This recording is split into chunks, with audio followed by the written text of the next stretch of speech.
Good morning, good evening, good afternoon, ladies and gentlemen. My name is Amos Onyango, and the show is Living for Value, brought to you by Lawi Africa. And just before we start, I just want to take this opportunity to thank those who are joining us for the first time for this program. I also want to thank those who have been following this program in the previous episode. Now, our topic of today is the brutal history of the former president of Uganda, that is President Amin Dada. Now, Amin Dada was born in 1925 in Kokobo, West Nile province, that is in Uganda, and this was in the border between Sudan and Congo. Now, Amin's father was a farmer and a member of the Kakwa. Kakwa is a tribe, an indigenous tribe in Uganda.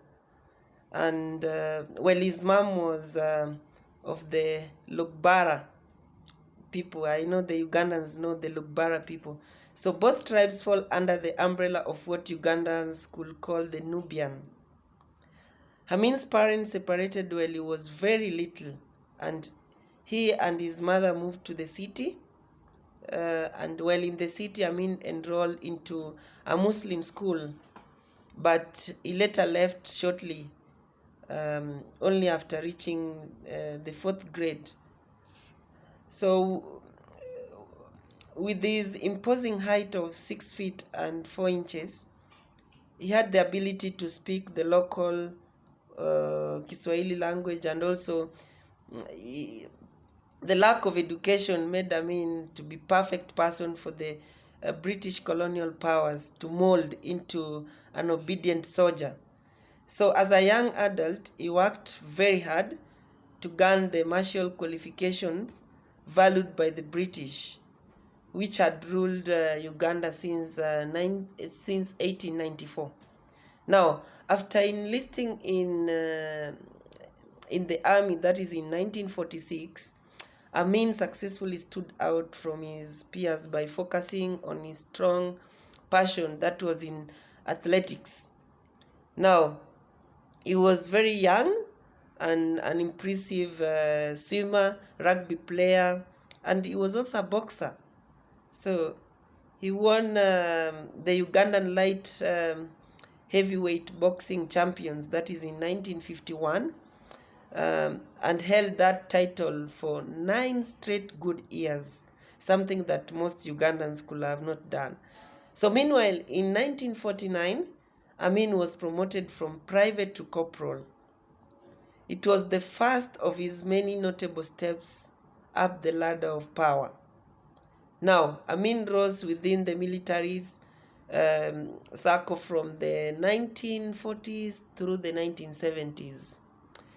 And before Uganda's independence in 1962, Amin became closely associated with the new nation prime minister by then, that is President the new prime minister and the former president, that was President Milton Obote. So the two men worked to smuggle gold, coffee, and ivory out of Congo. But later on, conflict soon arose, between them. And on January 25th, that is in 1971, when Obote was attending a meeting in Singapore, Amin staged a successful military coup. And this was the best opportunity that Amin overthrew President Milton Obote and declared himself president. So he remained in power from 1971 all the way to 1979. Now, during his tenure, he lived a very lavish lifestyle while contributing to the collapse of Uganda's economy. He sought to stay in power at all costs, resulting in extensive human rights violations with several mass killings. And meanwhile, to keep his troops loyal, this was very amazing. This is what Amin did. He showered them with expensive electronics, whiskey, promotions, and fast cars. He also handed over business previously owned by Ugandan's Asian population to his supporters. So this was very interesting of Idi Amin Dada. Now, Amin began his rule with popular actions, including freeing several political prisoners simultaneously, and he sent out killer squad to hunt down and murder Obote's former president, that is Milton Obote's supporters. And he expelled all the Asians from Uganda, that is in 1972, an action that led to the breakdown of his country's economy. Now, in the shadow of all this, Idi Amin Dada was busy creating his own killers squads, tasked with killing soldiers suspected of being loyal to Obote. And these squads brutally murdered a total of 5,000 to 6,000 soldiers from the Acholi, Langi, and other tribes, right in their barracks. So these tribes were thought to be loyal to the former president Milton Obote. So his inability to deal with the political matters in a civil manner was further highlighted in 1972 when he asked the Israel for money and arms to help him fight the Tanzanian.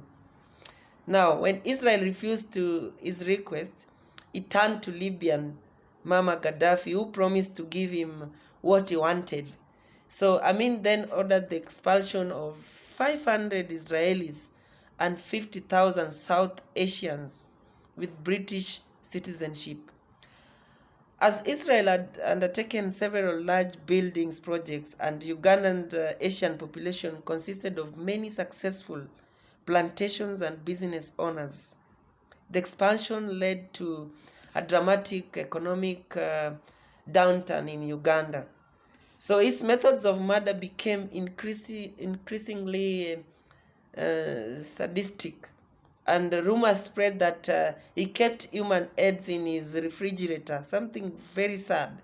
So he reportedly ordered 4,000 disabled people to be thrown into the Nile, to be torn apart by crocodiles. And he confessed to cannibalism on several occasions, and I quote, "I have eaten human meat," and this was said in 1976. And he said that it is very salty and even more salty than leopard meat. That means that the human meat was delicious to Idi Amin Dada, something that is very is very sad. So by this point, Amin was using the majority of national funds for the armed forces and his own personal expenses. A good example of what is happening in some of the African countries today. So all of these developments put Amin into international limelight, and he was named dictator and that ruthless leader, and this didn't make him to stop. So he didn't even seem to care about this. So Amin became known as the butcher of Uganda for his brutality. It is approximated also that about 300,000 people were killed during his presidency. And in July 1976, he was personally involved in the hijacking of a French airliner to Entebbe. And in the year 1978, that was in October, he ordered an attack on Tanzania. And then he was aided by the Ugandan nationalists. Now, what happened is that the Tanzanian troops eventually overpowered the Ugandan army. And this is what led to President Idi Amin Dada being overthrown in 1979. So he fled to Libya and then to Saudi Arabia. He went to exile, that is it. And in 16th day of August, that is in 2003, Amin died in Jeddah in Saudi Arabia. So he was not buried in Uganda, but he was buried in in Saudi Arabia. So this was the brutal regime of the former president of Uganda, President Idi Amin Dada. Is very sad. So what do we learn from this? Do we have such kind of leaders today in Africa? Yes, we do. And I know majority of you who are watching this show can even mention them. When shall we move from this type of dictatorial regime? Of course, there were good things that the former president did, the former president Idi Amin Dada did. But you know, once you do a good thing but you end up doing a bad thing, it will spoil everything that you have done. So to the presidents who are listening outside there, ask yourself, are you the former president of Uganda, President Idi Amin Dada? Ladies and gentlemen, it was a pleasure having you. Thank you very much for tuning in. My name is Amos Onyango, and the show was brought to you by Lawi Africa. Up to next time, see you again. Thank you.